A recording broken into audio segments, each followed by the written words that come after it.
All right, I think we are good to go. Who's out there in the world today? If you are in attendance, we usually on these things wait a few minutes because folks tend to slowly trickle into these things. So, but if you are here, hopefully you're on this page, and you have the live stream open somewhere. I just realized I didn't put the URL on the live stream. So, but if you're on the live stream, you probably made it somehow. So, kind of show you what I'm talking about. Let's flip over to the desktop view. So, you want to get to this page, click FPS Teachers, please sign in, and then from there we will be able to tell who was in attendance today. Before we get started, I don't know, I don't have a monitor up of like how many we got here today. It looks like we got 2 people so far. While we're waiting on a few folks, if you want to get in the chat and say what's up, who you are, where you're from, what you like doing, and we'll get started here in a minute.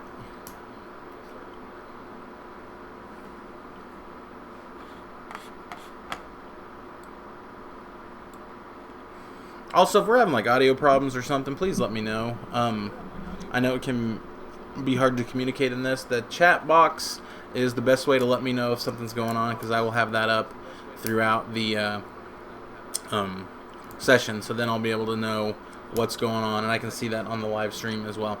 I'm assuming the audio is working. I'm assuming the video is working. We have been live for about 2 minutes yet, so we will go ahead and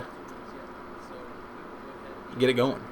So, you will, if you're on this, I would recommend that you get, I'll just show you. If you put, like, the live stream page on half, whoops, that's not what I wanted to do. If you put, like, the live stream on one side like this, and you put the links and stuff on the other side like this, that makes it a lot easier to follow along. Because over here we'll be working in Facebook, and there'll be a presentation, all that stuff. But if you want to still be able to watch, so just split your tabs so you have one on the left and one on the right. That way you can stay in the loop on what's going on with our session today. All right, I'm going to pull this live stream off over here.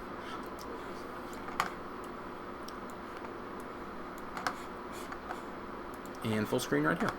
Okay, here we go. Once again, thank you everybody for showing up. If you are in the house, I appreciate it.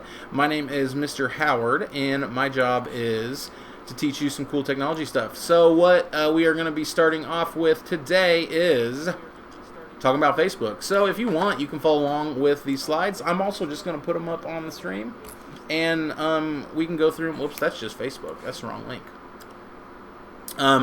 If you need access to Facebook, I did put a link right there, so it's really easy to find. But right now, I'm going to go ahead and open up the presentation.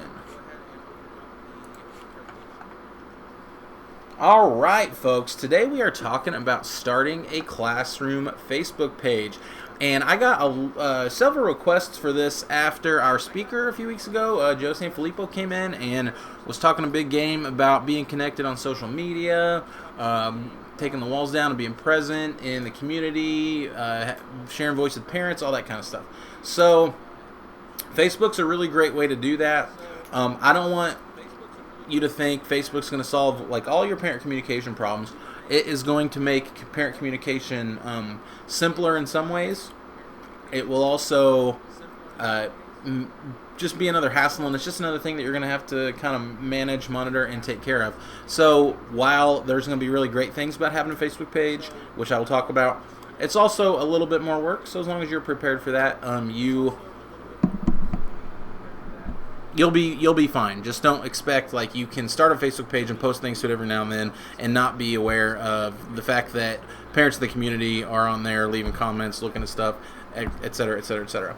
All right, let's talk about starting a classroom Facebook page. So why do we want to start a classroom Facebook page? Well, let me tell you, there's just so many people on Facebook right now, and I don't want to guarantee or anything, but most y'all's parents are going to be, of the parents of the kids in your classes are going to be over there on them Facebooks. So if you can get them to like your page, you are a part of something that is just a thing that they do every day. So, if you got an event coming up, or if you just want to update them on homework, or your parent-teacher conferences are about to happen, if they see that when they're scrolling through their feed, that is just going to help you out. There's no downside to any of that. So the reason that you want to use Facebook is your parents are already there. It's kind of, I hate saying this, but everybody always says it's like the mom genes of social media. Kids don't really use Facebook, so if you really want to target parents, that's the place that you want to be, is using Facebook. So that's the why. So thinking about what it can do for your class, and I've already kind of touched on and mentioned a few of these things, but you can share and get feedback on classroom news, so things that are going on in your classroom. Great way to keep parents up to date and let them know the things that are going on in your class. Schedule events. So like if you've ever used Facebook, you know that you can put events on there and people can like RSVP, and that way people know what's coming up, and they get an alert on their phone whenever that event's coming up. So if there's something you need parents to be aware of that's coming up, you can create an event and have parents like RSVP for it, so you know what to expect, you know who's going to be there, and they'll get an alert, so they're staying up to date on the things that are happening in your class. Maybe the best and most powerful, and the thing that I think a lot of people took from that presentation that we had a few weeks ago with Joe Sanfilippo, was sharing photos and videos. Again, this is something that parents are already doing. It's a natural part of their day to be on Facebook, just scrolling through their feed now and then. What could be better than every once in a while seeing your kid and their projects they've been working on in class, maybe their homework, maybe just a picture of them doing something cool. That's great, and that's going to get shared, and that's going to get parents to buy into what you're selling in your classroom. That's going to get positive buzz going for the school, and that's just in general going to make the community feel better about what's happening in class. Now, you have to make sure you're posting the right stuff on Facebook, obviously, but you can't go wrong with the pictures of kids doing stuff at events. Just things that parents aren't going to necessarily see their kids do all the time. And this goes from the little kids all the way to the older kids. So just think like kids, I don't know how much stuff they're taking home and putting on the refrigerator anymore, but Facebook's kind of like the new refrigerator. Like, we're not taking magnets and sticking finger paint on our refrigerators anymore.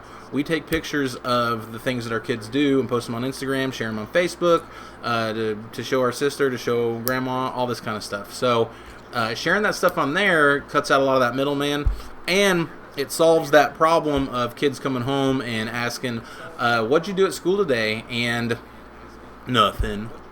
Well, now they can't say nothing because I can ask you, I saw that you did this cool project at school today. Can you tell me a little bit more about that? So that's another nice thing about using Facebook, is it naturally leads to those conversations happening at school, and it allows parents to share more information with the rest of their family and the rest of their community.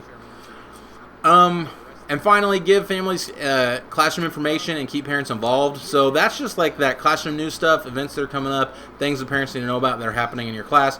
This is a really great way to do that with your parents. Keep them involved so they're not surprised when things come up, especially if you're up to date and you utilize Facebook in an effective way. They're never going to be surprised about things, and in fact they will start expecting things, and that's the positive flip side of that. If you'd like to know a little bit more about what a Facebook page can do for your class, I would recommend these couple of articles I have linked here. If you want to click on that Google slide presentation and click through those, just emphasize some of the positive things that Facebook does for your particular situation as a teacher. Okay, so let's talk about, I'm going to do a walkthrough here in a second, but right now I just want to talk about setting up a Facebook page.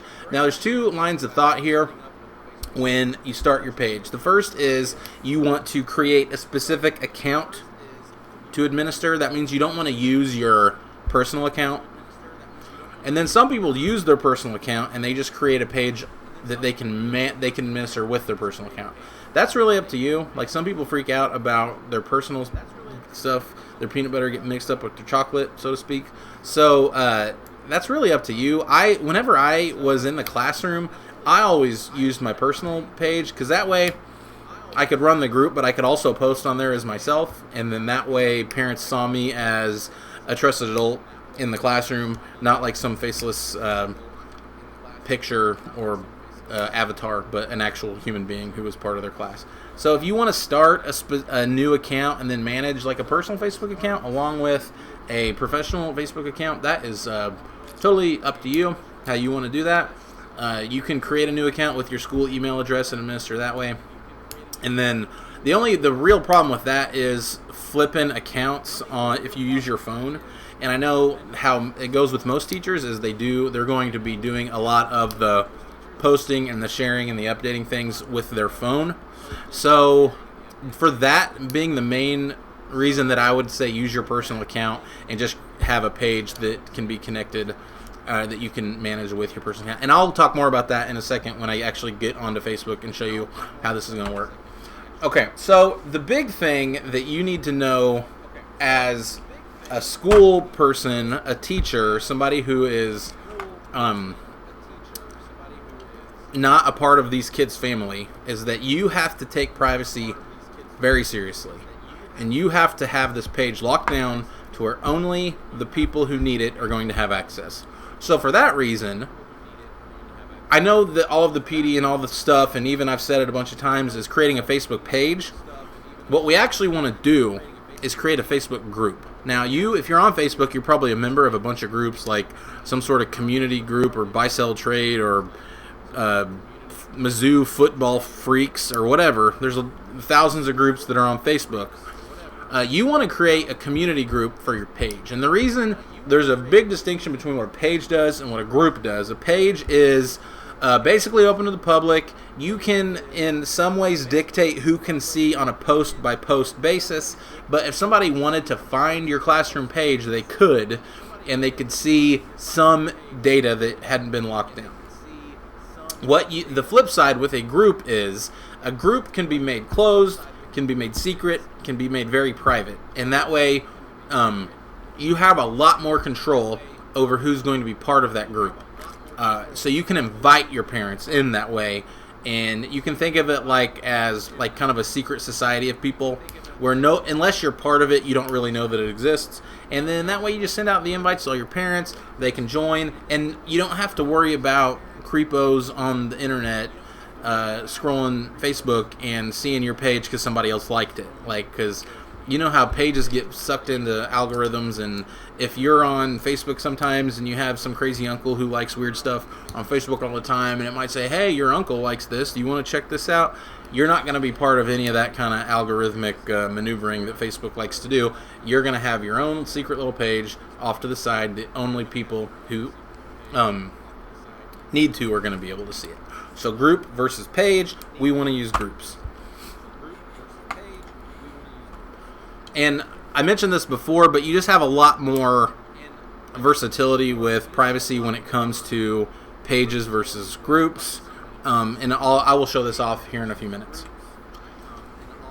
I'm going to end the presentation aspect here with just a couple of things that you really need to think about and have down before you ever get started with implementing your Facebook page or group. Is that your parents need to know that this is going to happen before you do it. I'm not saying you can go ahead and start your Facebook group or whatever, but don't start posting pictures of people's kids and their work until you have invited that parent, sent a letter home, are fully aware of the fact that they know that you are going to be using Facebook as a communication portal for your classroom. So you don't want to do this for 2 weeks and then send a picture and then have to deal with parents who are outraged, those lawnmower parents who are going to come blow down your door because even though if they hadn't opted out of having their picture taken and all that, you're not really in trouble, but you don't want to deal with the parents who are going to be upset if you haven't been fully transparent about what you're doing with Facebook. So send a note home, and even go ahead and start inviting them before you start posting stuff. So get their emails. As soon as you make the group, post all of your parent emails in there and invite them to like the page.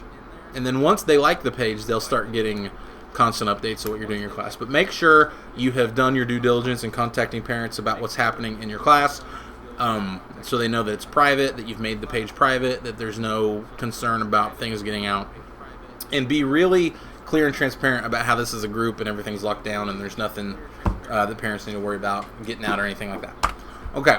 And finally, your building administrators need to know you're doing this, and they should also like your page. So, I mean, that's a little you might think that's weird because they're not a part of your classroom, but think of it this way. If something, you would never want to be alone with one student in a classroom. You never want to be alone with one parent in the classroom. So don't ever be alone on your Facebook group either. Invite your administrators in your building to like your page as well. The worst thing that can happen is they're going to get updates on what's happening in your classroom. So just another way for you to show off the cool things you're doing. That way your principal knows. You don't have to freak out or get worried if something weird happens in there. And then that way they can also give you feedback about, things that you're doing in your classroom, which is just kind of a double thing. So just invite them when you invite your parents. Make sure your administrators know you're doing this. Don't go off and do this in secret and not tell anybody either. Make sure that people know that this is happening. All right. So I'm going to get back up out of here. And we're going to move over into... I'm going to just pull Facebook up and show you how to make a group real quick. It'll take a few minutes. While I'm doing that, if you have any questions, the best place, again, is the chat box on the YouTube live stream page. So feel free to drop anything in there if I'm going too fast. If you have a question or about anything that I've said so far, I would like to be able to respond to that in a timely fashion. So I can, while I'm working through this stuff, I can stop or I can address your questions while we're going through stuff. So again, feel free to use the chat box if you have questions, comments, concerns, things that you'd like to have more information about. And I will do my best to get to those as soon as I can. All right, let's go ahead and let's hop over onto Facebook. So one of the links on the training page is Facebook. I'm just going to click on there. So earlier I said that I just manage my Facebook pages with my personal account. So, and you can see over here, like you can even have this be a shortcut that's on your feed to begin with. So like the ones that I use, like my Chromebook page, my FPS Ed Tech page, all this stuff, even my old classroom page is still on here. I just, I turned it off so it doesn't update, and I deleted all the stuff out of it, but it's still sitting here. So if you want to start a group, you're just going to go to your Facebook like normal. And then up here in the upper right hand corner, there's this little down arrow. And you're going to click that, and you're going to come down here to where it says manage groups. Because again, we're going to just create a group on Facebook, and we're going to manage it with a Facebook account. So we're going to click here.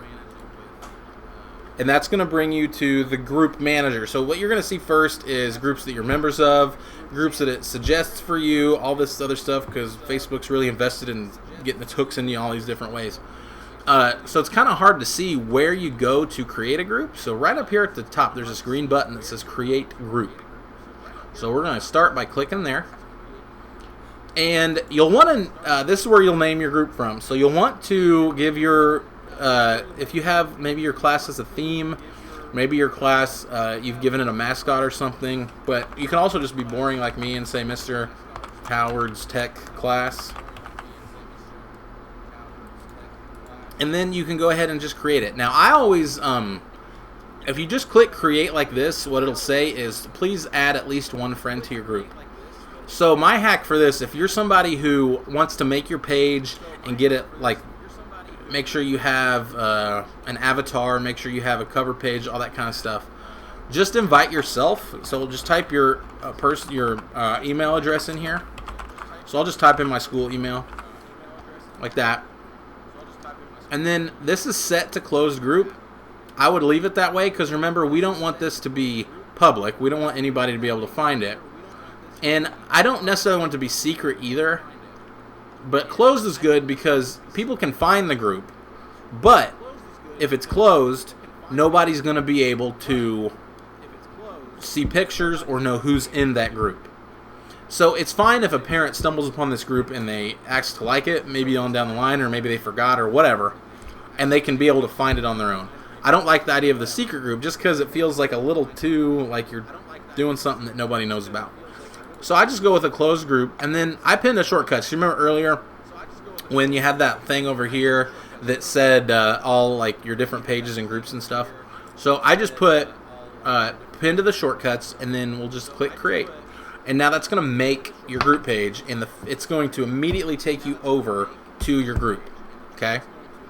So from here, it works a lot like any other thing that you do on Facebook. Now, there's a couple of things that I want to go over with you before I just say, okay, you're good to go. Go out and go crazy. The first thing I'm going to do is I'm going to go back to my Facebook homepage. So I'm just going to click the F thing up here. Now you see in shortcuts, that's where your group's going to be. And you can also find it if you click on groups and go to my groups, but it's just easier if you pin it into your shortcuts. So I'm going to leave it right there. And the first thing I would suggest once you create your page and you're ready to start administrating a Facebook page is come up here to where it says more underneath where your cover photo is going to be, and we need to change that too. Click more and know about all of this stuff, okay? So the first thing is going to be add members. Once you're ready to put your Facebook page out and start having parents like it so that they will start getting the updates in their feed, you're just going to click on add members, and you can either start typing people's names in or you can put their email addresses in. So my recommendation is just get on Sys, get your parent emails, and start posting them in there and inviting them to like your page, right? So that way you can say, oh yeah, I invited you, or oh, you didn't get the note I sent home? Here, let me send you an invite through Facebook. So that's the easiest way, and that's the way I would recommend you start inviting parents to come and check out what y'all are doing on Facebook. Now, there's other stuff in here you need to be aware. Moderate group. So since you're a closed group, if you click on this, this is where you're going to go and you're going to get member requests, approval notifications, all this stuff if you need to post rules. You probably don't need to do a lot of that, but you will have to do stuff like member requests. So, since you're a closed group, if people have to request to join, if you haven't invited them, then they will pop up here, and you'll get like a notification or an email that says, blah, blah, blah, parent has request to join your page. You can go in there, and then this way you can see if they're not somebody you invited, if there's somebody that belongs. If it looks like somebody who, if it's a parent and you know that it's a parent, you can verify it's a parent, you can just let them go through here, okay? So you're going to want to that more go member requests, all that kind of stuff. Now, you can also allow parents to post stuff to your Facebook page, and you also not allow them to post stuff to your Facebook group. That's really up to you. So that's what you can start doing in here in your admin activity as well, approving posts and things like that. So you're going to want to know about that more menu. It's kind of hard to find, but this is where all that stuff is, where that's going to be. All right, I'm going to go back to the group homepage here and talk about a few other things, and then we'll wrap up. And if you have any questions or more stuff that you want to talk about, the first, not the first thing, but something you really should do is before you start inviting parents is personalize your page by adding a photo. And I'm not saying this has to be a photo of a cover photo of like all the kids in your class. It doesn't have to be your class photo. But if I'm a parent and I show up to a group page and it's got like this clip art ugly default thing where I can tell, I'm not going to feel like that's a real resource that I'm going to get much use out of, and I might not take this group very seriously, and I might not even want to be part of it.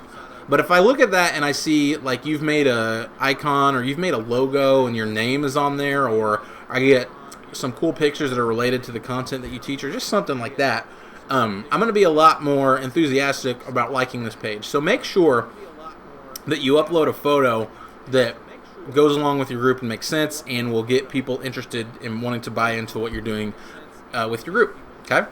So let's talk about the feed. So this works a lot just like your normal Facebook thing, and you will, since it's a group, you will manage and moderate this from your personal profile. So again, if you don't want parents to know what you're have any involvement with your person, you want them to afraid they're going to friend you or whatever, don't use your personal account.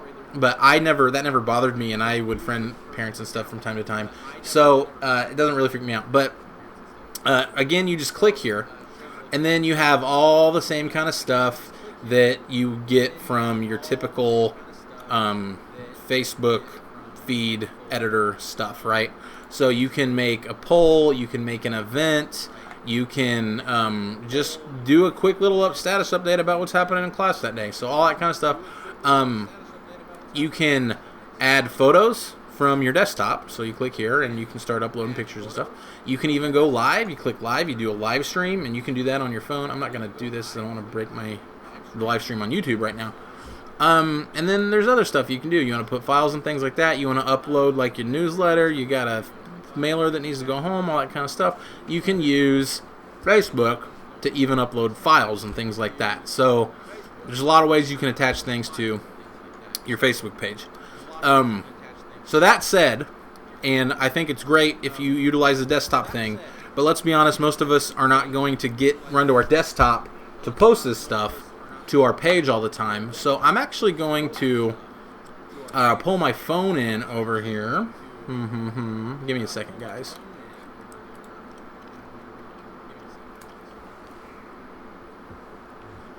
Okay, so here's my phone.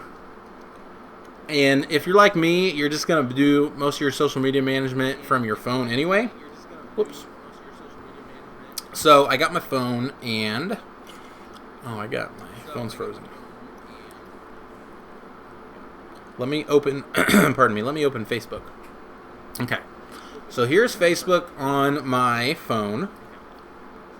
And this will work. Again, most of us use Facebook on our phones, right? You're going to click over here on the little hamburger guy. And right up at the top, you'll have your groups. But you'll see my group is right here. Actually, this needs to be updated because it doesn't have my group on it. I'm going to go down here and click groups on my phone. And there you will see where it says Mr. Howard's Tech Class. Click on that. And now I can just post on here just like I do on Facebook. But only this time, if you look at the top here, sorry, my phone's kind of lagging. There it is. If you see right here, who can see this? Members of Mr. Howard's class. You can even schedule a post. So, like, I don't know, you're going to be out sick tomorrow. You can have a post ready to go 7:30 in the morning. Say, hey, I'm going to be sick today. Let your little Susie know or whatever. And then you also have all these options and stuff down here at the bottom. Tag people. If you want to tag parents in posts. You want to go, you can go live over here, add pictures, all that kind of stuff. So as long as you got on your phone, you got the app, you can just click over there in the menu, click that group, and then you can just be posting stuff right there from your phone, which I highly recommend because you'll be a lot more responsive and you won't have to run back to your desk every time a kid does something that you want to share with the rest of the class. So best practice on using Facebook in your classroom, go with the app on your phone, post stuff on there regularly. So it and I didn't mention this before, but you got to post stuff every day. It's got to be stuff people want to look at. Don't just get on there and say homework's due tomorrow. Parents don't care about that. Some do. What parents want, orientation, my phone's changing. What parents want is to see pictures of their kid. They want to see work that their kid is doing. So make sure you're taking pictures of every kid, post them on there. Got cool and good stuff that kids are doing every day in your classroom. Put it on Facebook, show them, and let their parents share it to grandma so they can finally brag about all awesome stuff their kids doing in class. Okay, people. 4:15. I've been talking for about 30 minutes, and what we typically do on these live streams is I will take the last few minutes if you guys got any questions, comments, stuff that you want to know more about. The idea here is that you're going to take the stuff that we talked about with Facebook today, you're going to apply that to your practice. So it would be great if I started to see some Facebook groups posted. Obviously, I'm not going to be part of those groups, but if you do have questions about this, or if this is something you're interested in, you want to know more information about, definitely let me know, because I can come help you set this up. It's super easy. As you see, I just did it here in a couple of minutes. And just like that, you're going to get all this parent contact just start blowing up. Parents are going to start really digging the stuff that you're doing in your class, and all you got to do is take a couple of minutes, make a page, get on there, do that. No questions are popping up, no comments are popping up. We still got a few people watching, so if you stayed with us this whole time, thank you very much. I really appreciate that. I want to wrap up today's session. I'm going to go back to the training page. So let's just review. Today's tool is Facebook. There's a presentation on here if you'd like to go back and read over why I recommend you do some stuff with Facebook. Some things to know. You need to understand the page versus group. If you go in there and make a page, there's not much you can do to make it private, right? You're going to be really stuck with people being able to find you, and it's going to be on a post-by-post basis. If you want everything to be private from scratch, go with a group. Make sure you create a group before you start posting stuff. Privacy is of the utmost importance. As cool as it will be to share stuff this way, make sure you're keeping student stuff private. That's the number one thing with social media. And the group's got to be closed. Communicate that to parents from the start. Invite your parents early so they don't find this on their own and think, whoa, what kind of wool is being pulled over my eyes? And then also invite your administrators so they are on the same page with you. You don't want to surprise your administrator almost as much as you don't want to surprise a parent. So make sure that they know what you're doing, and it is totally approved through everybody. And as long as you do those things, you are going to be rocking it with the Facebook, folks. So if you have stayed with us this long, if you were on the training page, if you could evaluate today's session. I know that we didn't have any questions asked. So hopefully it was a thorough and exhaustive discussion of Facebook, and it will be something that you will get a lot of value in using in your classroom. So I would like you to evaluate today's session by clicking on this link at the bottom of the training page, and just go in there and say if this was valuable. And another thing that it would be great, whoops, that's the wrong link at the bottom there, folks. This is the one I want you to click on. Another thing that would be valuable for me is what future PD sessions would you like to see? A lot of the times I just pull this stuff out of my hat, but I would like to be more responsive to your needs, and that's exactly what I did today with this Facebook session. So a big part of this was teachers had asked, and I said, okay, let's do it. That's going to be the next live show. We are going to go live again in 2 weeks. We are going to talk about the updated Google Classroom. That's another thing that there's been a lot of questions about, is the brand new Google Classroom, all the new features that have come out. I was actually surprised at the rollout of the new Classroom was on the first technology training day with new teachers. So I was like, I knew it was coming, but I wasn't ready for it. So I've kind of been having to get to know it a little bit too. But so in a couple of weeks, I believe on a Wednesday, if I look at my calendar, what's today, the 20th? So I think the 3rd. I think October 3rd is going to be our next live stream, and we'll be talking about Google Classroom on there that day. So hope I see you there. And like I said, let me know if there's anything else you guys want. I am at your disposal whenever you need. All right, folks, that's today's show. I want to thank you all for tuning in and watching and being a part of all the amazing things that we got going on at Fulton Public Schools. And so I never know how to end these things, so I'm just going to say so long, and I'm going to hit the stop streaming button. So long.